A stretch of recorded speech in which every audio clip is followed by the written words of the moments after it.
नमस्कार मित्रों, मैं ममता बाजपेयी भोपाल से मेरी हरी भरी छत पर आपका स्वागत है। लीजिए, मैं फिर हाजिर हूँ नए वीडियो और नई जानकारी के साथ।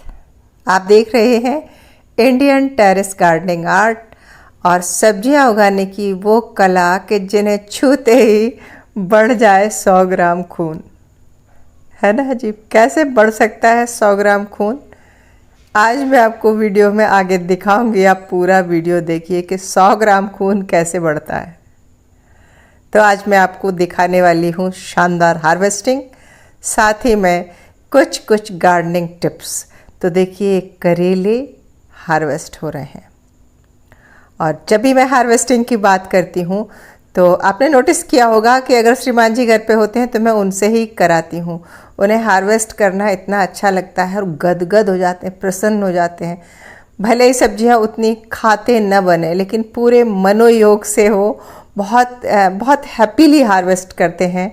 और हार्वेस्ट करेंगे, फिर टोकरी में रखेंगे, फिर उसको फैला के जमाएंगे, फिर देखेंगे, सब्जियों को छुएंगे, सहलाएंगे, और वो इतने हैप्पी होते हैं कि मुझे लगता है कि हाँ, बढ़ गया 100 ग्राम खून।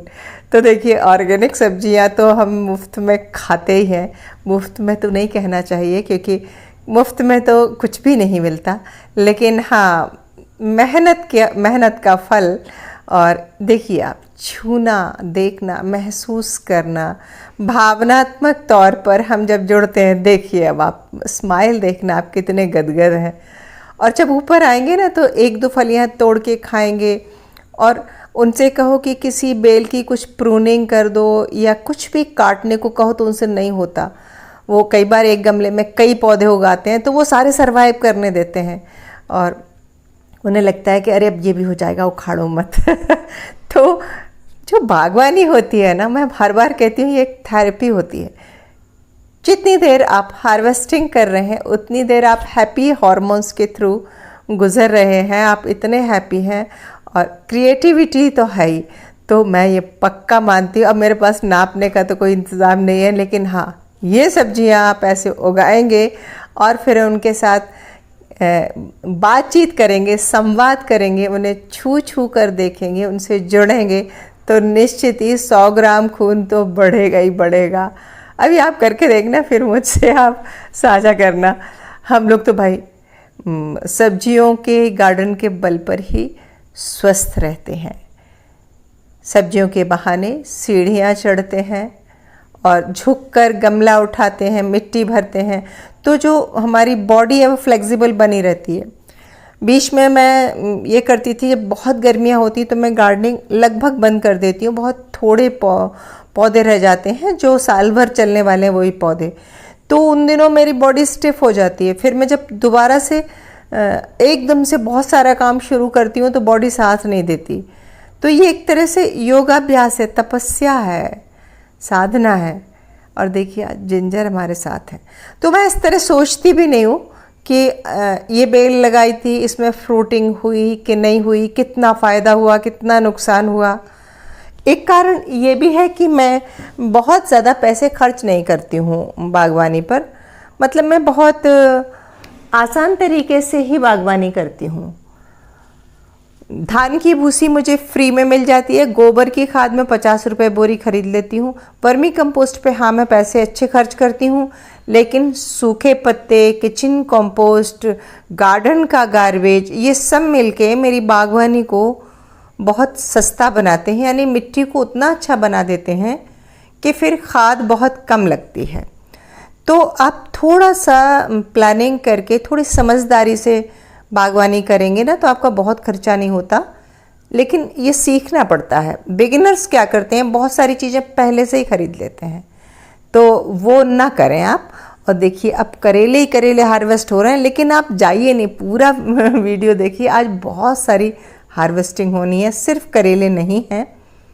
और वीडियो के अंत में मैं क्लिप दिखाऊंगी, फ़ोटो कि क्या क्या हार्वेस्ट हुआ है। और ये एक बड़ा सफ़ेद करेला जो है, ये हमने बीज के लिए रख लिया है। तो ये तो अभी पूरे सीजन भर रहने वाला है। जैसे ये पक जाएगा तो हम इसे हार्वेस्ट कर लेंगे, फिर वो भी दिखाएंगे। और देखिए, एक करेले में, सफ़ेद वाले में कीड़ा लग गया है हमारा। हम दिखा आपको इसलिए रहे हैं ताकि आपको ये विश्वास हो कि जिन परेशानियों से आप जूझते हैं हम भी जूझते हैं।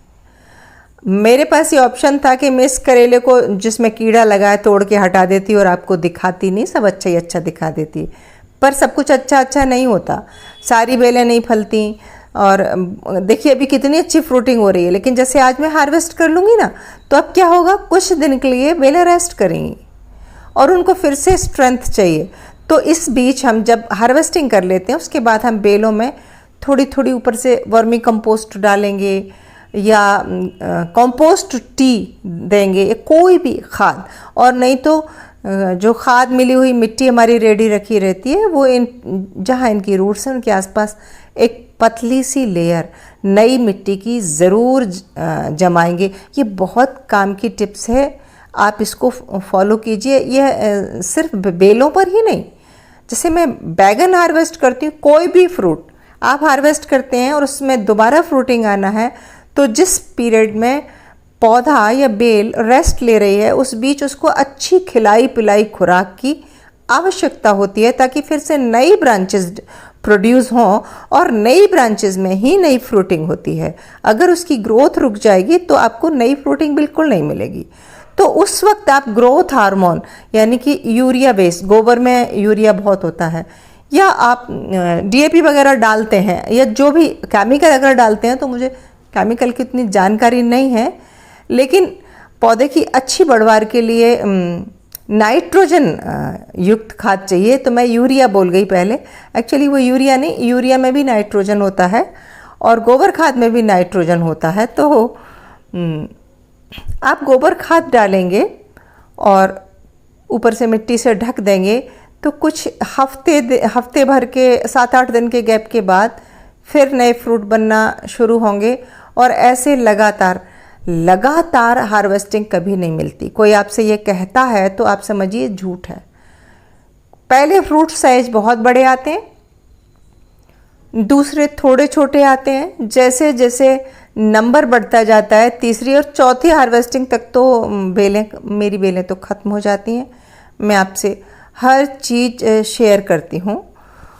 और अभी करेले के साथ तोरई टूट रही है, और अब आप फिर देखिए तोरई तोड़ने के साथ साथ मुझे फिर लग रहा है कि हाँ बढ़ गया 100 ग्राम खून।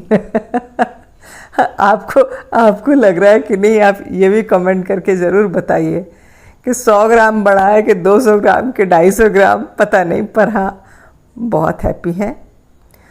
जब भी मैं किसी और काम के लिए कहूँगी तो शायद उतना ना सोने, पर जब मैं कहूँगी हार्वेस्टिंग होना है, चलो आप, तो फटाक से आ जाती, चलो चलो हार्वेस्टिंग करते हैं।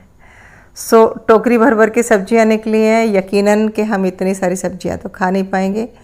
तो जो भी हमारे आसपास रहते हैं, साथ रहते हैं, जो या किराए से रहते हैं बिल्डिंग में, तो मैं सबसे शेयर करती हूँ। और एक गलती मैंने की है, हर बार मैं ये नोटिस कराती हूँ कि मेरा जो मुख्य जाल है वो फ्रेम बहुत ऊंचा बन गया और पुराना जाल बहुत ऊंचा है। ये 2nd फ्लोर पे मैंने छोटा जाल बनाया, तो मेरा जाल 2 मंजिल का है।